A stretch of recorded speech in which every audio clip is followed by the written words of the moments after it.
Welcome to Beyond Tech, where innovation meets insight.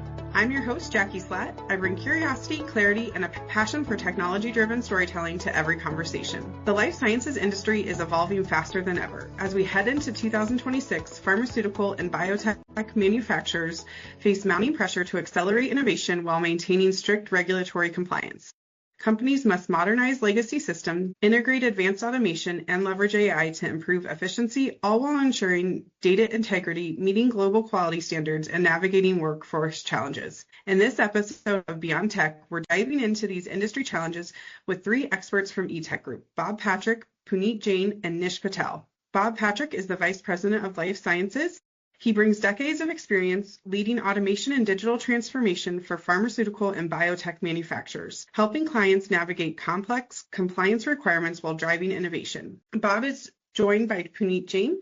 Puneet Jain is the Senior Director of International Business Development at eTech Group. He brings extensive expertise in digital transformation, industrial automation, and smart manufacturing, helping organizations leverage advanced technologies to optimize operations and drive innovation. And rounding out our panel is Nish Patel. Nish is the Director of Corporate Development and Strategy at eTech Group. He brings a macro perspective on industry trends and strategic insights, and will be joining us for all of our industry episodes. Thank you, Bob, Puneet, and Nish, for joining us today. So let's go ahead and get into the conversation. What are the major trends that are shaping the life sciences industry as we head into 2026? Nish, would you like to kick us off? Yeah, happy to. Thanks for having us on. At a 10,000-foot view, life sciences, particularly pharma and biotech, which is where we really focus on, are really at a crossroads of two forces.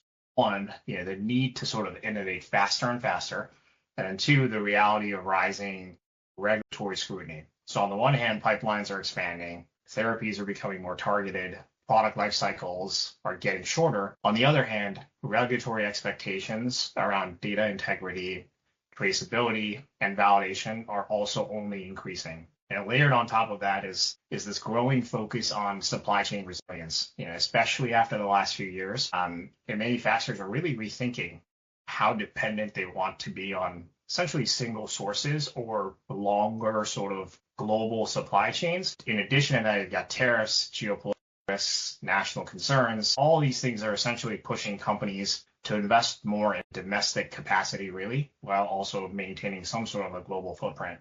And a lot of manufacturing today wasn't really built for this. Many plants are still running legacy systems that weren't designed for today's pace. And that's why modernization is such a key trend in the life sciences industry right now. That companies are upgrading controls, data systems, automation platforms, and not just to be more efficient, but also to be more reliable and compliant, while also being able to support faster scale-ups and also being more resilient from a supply chain standpoint. I think that's really not just a short-term shift. I think it will really sort of define how pharma and biotech operate, essentially heading into 2026 and beyond. Bob and Puneet, are you guys seeing that on your front? I know you're client-facing. Does that match up? Anything else to add? Nish has covered, most of the topics, but, supply chain resiliency is becoming a big topic in the industry, right? I mean, these are life-saving drugs. With the current geopolitical scenario, you're seeing a heavy capital investment in life sciences industry. Again, all driven by supply chain resiliency. And, along with supply chain resiliency, the regulatory pathway that is only becoming more and more stringent for good reasons, right? Drug safety is paramount. So I think Nish did a fantastic job covering all the topics around that subject. Yeah, and just to add to Jackie, we talked about the regulatory requirements and so forth, and it's important for customers, again, they need to continue to have the sort of right to operate, right? So you talked about data integrity and so forth as we're developing these new technologies. This Industry 4.0 or Pharma 4.0, which I know we'll talk a little bit about here later in the discussion. It is different in this environment because we're dealing with that sort of regulatory pressures at the same time than some other industries that we do work in. Yeah, so that kind of leads right into the next question I had in my notes is how are automation and digital transformation evolving in the regulated environments like pharma and biotech? I was thinking about this, I've done projects at eTech Group now, thinking back to early on in my career and how those projects were executed. Even I say early on. Even if you go back, let's say, 15, 20 years ago, in a lot of cases, we were looking at systems that were sort of air gapped. So you'd have your OT network that was isolated from your business systems because people were nervous about connecting those two systems together for security reasons and other reasons, of course. So there was this sort of, conservative approach in terms of building out, these systems. And then we were very good at recording all of this data, be it alarm data, process data, whatever it might be. But then it just gets stored and no one actually does anything with it. I was actually reading an article recently, an ISPE article, and there's this concept of dark data. There was a number that was referenced in the article that talked about like 73% of all data collected just never even gets used, which is just mind-numbing, right? So that's kind of where we're coming from with regards to the industry. But, where we're at today is, our customers, our clients have seen that the importance of this. And now that whole concept of air-gapped networks is a thing of the past, of course. Most customers are starting to go through this digital transformation journey. They see the importance of removing those silos, right? Connecting those systems together. That's kind of one of the initial steps, right, in this whole process, this whole journey, ultimately getting to the point where you can start to make real-time decisions around the information that you're getting back from this,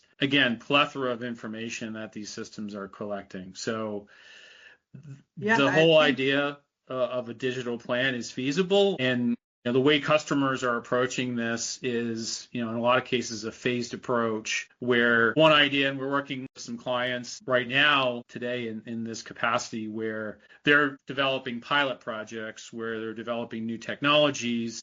So they're testing these things out, they're failing fast, but once something comes to fruition, now you can roll it out into, call it a GXP environment, but they can do this in a controlled way with, again, these pilot plants or pilot projects. So there's investment that's being made, towards this. And, we're seeing more of our customers looking for trusted partners that can help them, again, through this process. I wanted to just circle back on it, that a lot of clients, they know they want to go on this digital transformation journey, but there really are so many different ways you can take steps to get there. So I think that's important to hit on the phased approach of trying it and helping prioritize what could be like a quick win or a good first step for clients. And like you said, having a partner along the way helps navigate the path. One of the other things that I think is super critical in especially the life sciences environment is the data integrity and the cyber resilience. So what role are those playing in these environments? Puneet, would you like to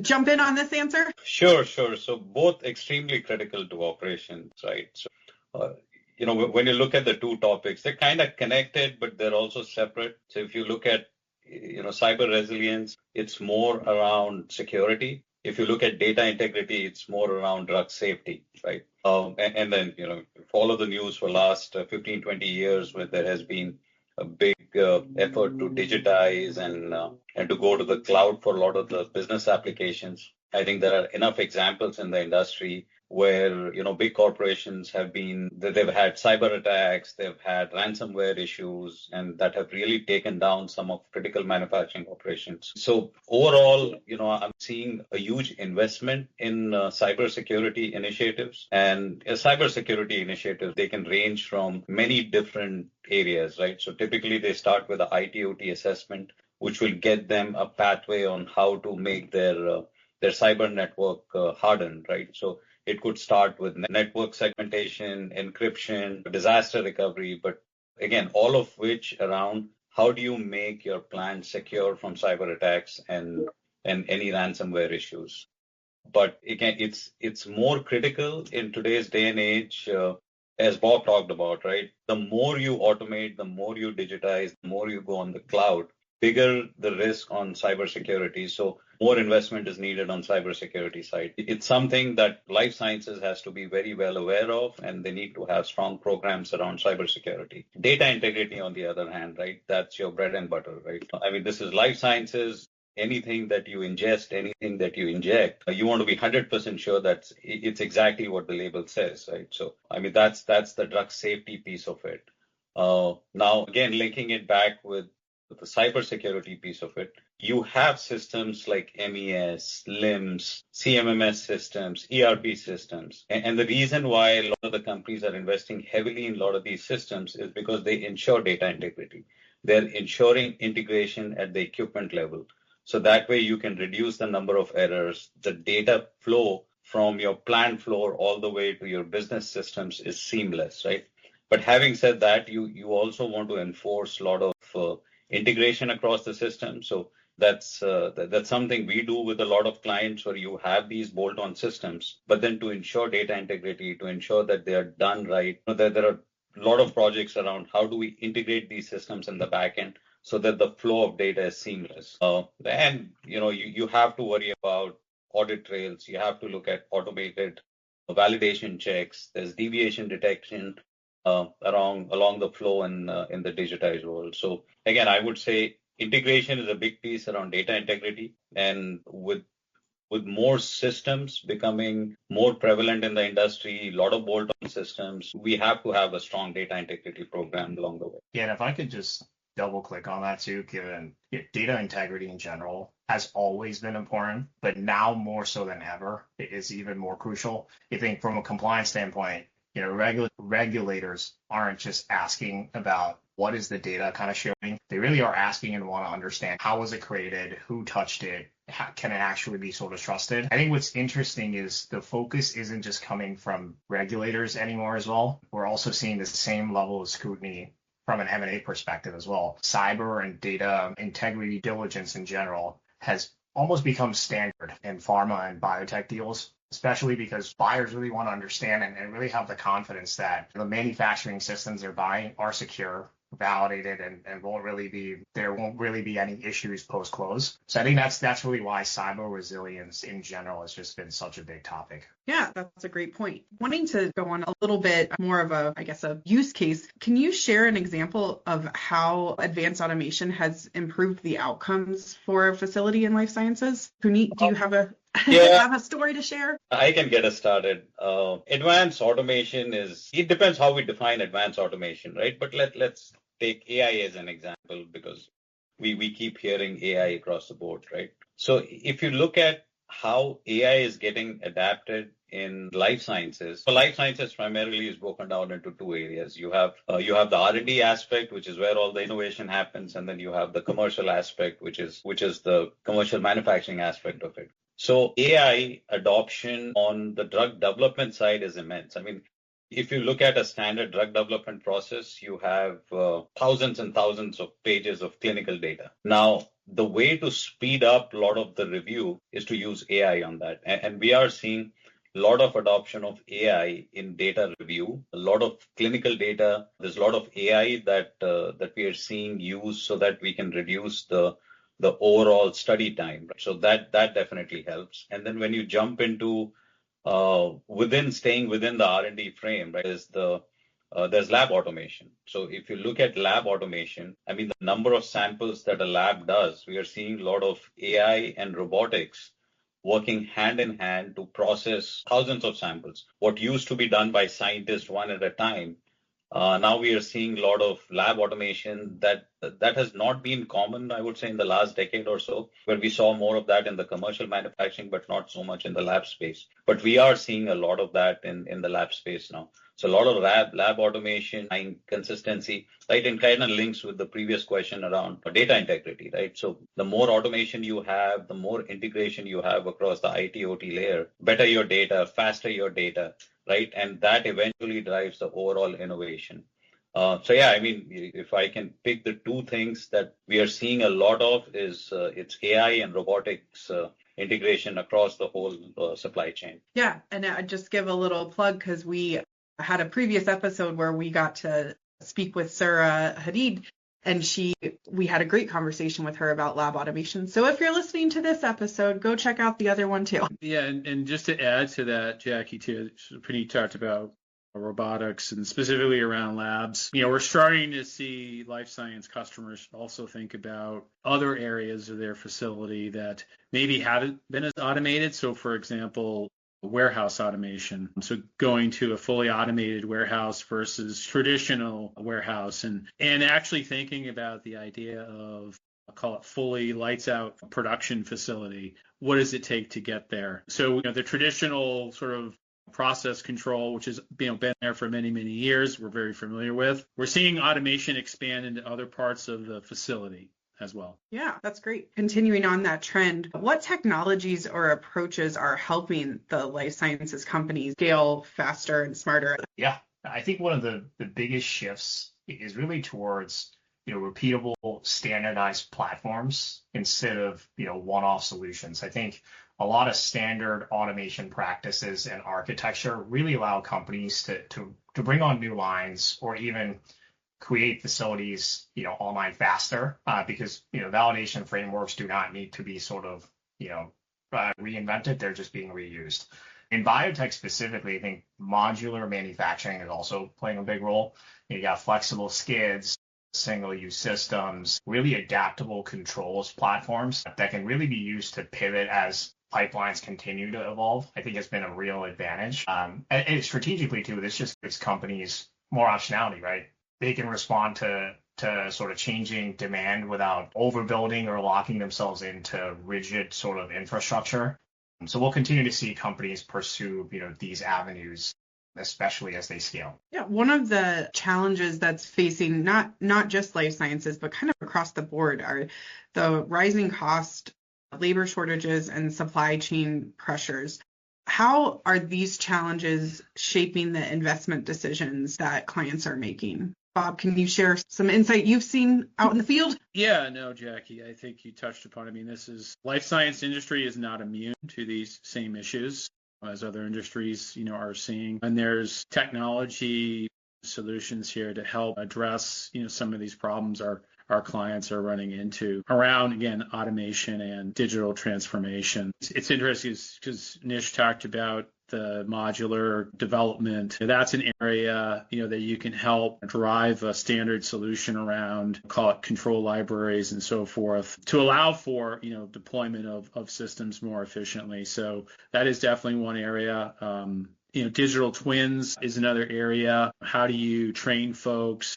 How do you deal with change management? Can you test a modification to a system using a digital twin versus having to deal with taking equipment offline? That's critical for manufacturing. That's an area that customers can leverage. And then we talked about, lab automation, for example. So automating repetitive tasks where you've got very skilled labor working in a facility, PhD level folks. How do you basically free them up so they can focus on their higher value activities, right? So that's an area where we can help address some of these challenges. So those are a number of areas that, just to kind of touch upon examples. Can you share a success story where automation improved the outcomes of a facility? Two examples, actually. Bob just spoke about digital twin. Right now, we help a lot of life sciences customers build digital twins. So we have this very large manufacturing facility, one of the largest manufacturing facilities, life sciences manufacturing facility in US. And we did a DCS MES digital twin for them. Now, it's amazing how quickly they started seeing the benefits of that digital twin, right? So one of the first things, or their biggest use case, was for training. It took a lot of time for operators, engineers, anyone, coming into the plant to get trained on DCS and MES systems. So with the help of digital twin, now one access to a twin, which is essentially having access to a plant outside of a plant, right? It's more accessible, so they're able to reduce that training time by almost 60-70%. And then when you look at from a technical standpoint, both from an engineering standpoint, automation standpoint, also from a scientific standpoint where you want to do yield improvement exercises, now you have a full-blown simulator to test out your changes, right? So earlier what used to happen in this plant was they have to get a shutdown to implement any changes, then test, validate. But now all of that can be done in a digital twin. So the amount of time that they're saving that increases productivity, plus they're able to test the changes. So there are no unforeseen circumstances, right, that happens. So that's one of the areas or one project that comes to my mind. The second project that is AI-based recipes. So this is a new thing. Now, for one of our contract manufacturing customers, if you're a contract manufacturer, you typically deal with a lot of different drug products. You want to speed up the tech transfer because the faster your tech transfer, the faster you can go into commercial production. Typical recipe for any drug product, right? Just to make a recipe or a batch record, it takes about a month. But now with AI, you can create that recipe or that electronic batch record in, let's say, a day, couple of days. Now, yes, there has to be validation and qualification, right? You have to follow the right steps and procedures to check it. But now you have condensed that 30-day of electronic batch record into a 3-day or a 1-week activity. So now you have completely transformed the total speed of tech transfer. So that is something we'll continue to see more and more because that has a direct impact on speed of operation, right? Again, comes back to supply chain resiliency and everything. But I think those two come on top, right? I mean, there are many more examples on business analytics and BI and data visualization, right? But I think those two are they stand out in terms of, looking towards the future and how things are changing. Yeah, I think that's both of those stories that you just shared. I think what I'm taking away is how quick, because is both we're speeding things up, the return on investment, while there is a cost up front, you can make it back, I would think, so much faster than you used to be able to, just because it's saving so much time for the client in other areas, I guess, in either like the labor or the other things. So I think that's great. Thank you. And you did touch on AI. I think this is a topic that I've heard a lot about. I feel like everyone has. It's everybody talking about AI, want to use AI. What I am not sure of yet is, do clients know what they want to do with AI yet and like how to approach it, or do they like just see that the impact could be there but not sure necessarily how to implement it? Does anyone have any thoughts? Yeah, I think AI adoption in general within life sciences, typically, at least from what we've seen, at least today, it's been very much upstream, like R&D, molecule discovery, clinical design, trials, and so on. I think in manufacturing, adoption has been a little more cautious, which makes total sense given the regulatory expectations around this. I think the current use for AI has very much been focused on trend detection, a lot of maintenance insights, really decisions around support versus autonomous sort of controls. I think as we kind of look forward to 2026 as well, I personally expect AI to be more of a supporting tool than anything, and really sort of helping teams analyze data faster and spot risk earlier in the value chain, while we'll continue to kind of maintain sort of the accountability around all of the data. So I think in regulatory environments generally, I think trust is what matters the most, as much more than anything else. So I think we'll continue seeing that specifically in 26. Yeah, I think one of the things that is, not that it's not important in other industries, but especially in life sciences, are navigating the ethical and regulatory considerations around the AI adoption. Can you give some insight on how companies are handling that, Puneet? Yeah, I mean, it kind of lines up very well with what Nish just mentioned, right? Life sciences is a heavily regulated industry, right? So anytime when you have heavy regulation and it produces something that has a direct impact on patient safety, you have to be careful with any tool that you implement, right? Not just AI, right? It could be any system. And if you see the evolution of systems within life sciences, right, they've all taken a very cautious approach, right? I mean, many years back when I started my career in the industry, MES was just coming up, right? So there was this concept of release by exception. And there are still companies that are very cautious taking that on, right? So now you add AI on top, right? Which is 100 levels beyond release by exception. It's right. So you have to be careful how you deploy these tools. You can certainly take aspects of AI to make your decisions better, right? But can AI 100% run the plant, now it becomes an ethical debate, right? That how do you control it? How do you make sure that you have the right policies? How do you make sure that you have the full life cycle control, the documentation, and how do you validate some of these things, right?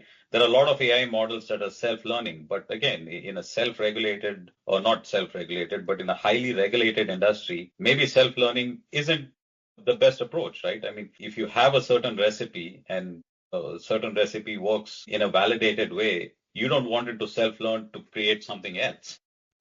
That's not what you want to do. It has to be done very carefully. You need to have the right processes, procedures, and validation, right? I mean, in this industry, validation is a key word, right? If you're saying this is what you're doing and this is how it'll be done, then this is exactly how it needs to be done. So yeah, I think AI will become a tool to use for better decision making, faster decision making, identifying some of the deviations, but the deployment has to be cautious and very careful in how we get into some of these systems. Yeah, well, thank you. That is very helpful. Just to add to Puneet's AI comments, we just have to take a step back. Like you said, customers may not be ready yet to fully adopt AI, but there are things that we can do, or they can do, or we can help them do to get AI ready. So a lot of that has to do with everything that we've been talking about, through this podcast, about connecting these siloed systems, creating a unified namespace. How do we make sure we build the infrastructure that allows, again, these life science customers to eventually utilize AI in whatever capacity they may want to in the future. So there's a lot of steps. We talked about the phased approach that need to happen prior to AI adoption. Again, the sort of crawl, walk, run concept that, again, we can help our clients work through. That's a great comment, right? Because we come across a lot of customers in life sciences, right, who are directly shooting for the stars where, give me something AI. It's easier said than done, right? So you almost have to walk into those sites and you have to start with, okay, what does your current infrastructure look like, right? Can it even support an AI deployment? Because again, if you don't have the right level of integration across that IT/OT architecture, right, then maybe AI is a few years out for you, right? So some companies are definitely ready for that. Some companies are at very early stages where maybe they should be more focused on better data integration across the whole IT/OT architecture. And again, we have a lot of experience and we do that on a daily basis, right? Where we go in, we'll do an IT/OT assessment, we'll create that ideal architecture, and then we'll make recommendations that, look, these are the areas where you can deploy AI, or these are the areas where you have a couple of layers missing of systems, where maybe you deploy the systems and then you implement AI, right? So again, there's no standard approach. I think the approaches have to be defined by the individual architecture and what stage of that digital 4.0 journey you're at. Some are at a very advanced level. Some are starting out, somewhere in middle, but I think each one has a separate journey around what that digital ambition is for them. I think that pretty much sums it up very well. Thank you, guys. I do want to thank you guys for taking some time and being with me today, helping me learn more about each of our industries is always fun for me. But I want to close out with a couple of less technical questions that are a little fun. So what is one lesson that you've learned the hard way in your career? Does anyone want to take a stab at that first? I can start off. I think one area that I have learned, over the years is we have what I call sort of tried and true processes that we've had success with. Again, doing this for 3 decades now, especially when you talk about call it typical project execution steps, right? What you get is a lot of pressure typically around deviating from that, I'll call it system development lifecycle that we know works so well. And there's pressures to move things forward, keep the team busy, keep the project moving, in the right direction. But then sometimes you might skip a critical step, like you need to get alignment on a design and get approval from all of the stakeholders before you move forward with the development of the system itself. So I've seen this happen, more than once, where we kind of deviate from that, and inevitably it comes back to bite us in one way or the other, either with scope alignment or misalignment, I should say, or, creating tension, between the different stakeholders. So I think it's a relevant topic and something that, we we put a lot of value on, and something that actually, to be honest, we have implemented into our execution structure as we look at sort of guidelines around like CSIA best practices and benchmarks. Following that true sort of system development lifecycle is really critical to the success of any automation project. Yeah, that's a great example. Does anyone else have anything else they would like to share on that question? Yeah, I could go next. I feel like simple changes are never really simple in regulatory environments, right? So automation is definitely fast. What Bob talked about, approvals are never fast. So small change can certainly kind of lead to a lot of paper trail. And so you want to be bulletproof as you kind of work towards that, especially in the life science industry here. I agree with what Bob and Nish are saying. I think automation is here to stay. We just have to automate more and more, right? But again, it's to streamline the processes, right? Help with faster decision making, streamlining the process and speed. Yeah, this is also one of my favorite questions to ask is how would you describe your job to a 5-year-old? I can start. So I have a funny story, right? One of the books that I used to read when my kids were little, and they were fascinated with this book.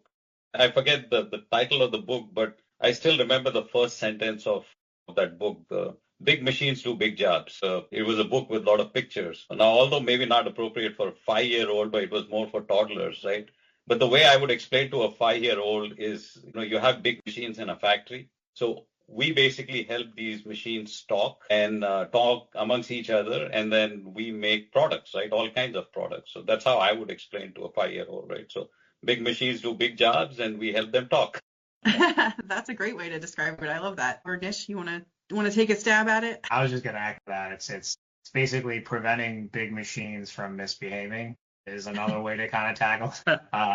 So I like that. I like that add-on too. So yeah, kind of from the kids' perspective, just looking at the automation engineer and thinking of like a typical what's a chore for a typical child, like picking up their toys, right? So what we do as automation engineers is provide the instructions and automate around how these toys could pick themselves up. So free you up for other things, right, in your day-to-day life. So do other things that are more fun, right? So what kid wouldn't be interested in a toy that could pick themselves up? So that would be a way to describe this, I guess, to a 5-year-old. I like that answer too. That's great. Yeah, my kids are bad at picking up their toys, so I need this in my life. I'm not trying to discourage that, by the way.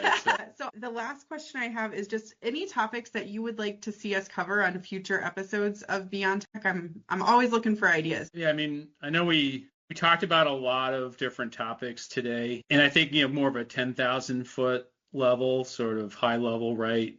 I think there's opportunities, to bring in within, eTech Group. We have subject matter experts. We talked about Sura earlier on the lab automation side. There's MES experts. There's folks who are doing the work today that we're talking about. I think there's an opportunity there where they could talk about their real world experiences, like what's happening, sort of boots on the ground perspective. I think there would be some value there to, again, pull in a handful of what we call our SMEs across the company. Yeah, that's great. We do have an episode I just recorded last week on digital twins. So it's not out yet, but it's coming. So I think that was a good one to have that conversation with Cole. Anything from you, Puneet, that you would like to see? I think, AI comes to mind. We did spend some time today on AI topics, right? But AI is a broad topic, right?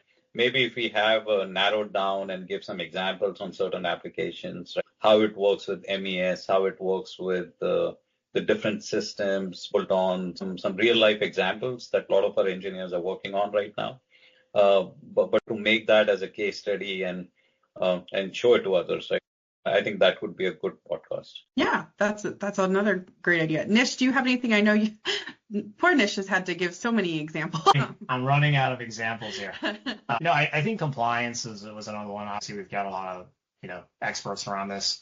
I think having some sort of a view on that would be helpful. I think the other thing is also just around domestic manufacturing. We're seeing a lot of reshoring activity. So obviously, we have a sense for how domestic, life sciences facilities are becoming more and more sort of flexible around their designs. I think it'd be great to understand that a bit more, but also really just foreign global manufacturing sites. I think having the different view on how are folks internationally also doing this differently, I think would be a good perspective as we kind of really become global on our side. Yeah, that's another great idea. Thank you guys. That's all I have for you guys in my notes. But I do want to thank you for being here today and having the conversation. And thanks for having us on. Yeah.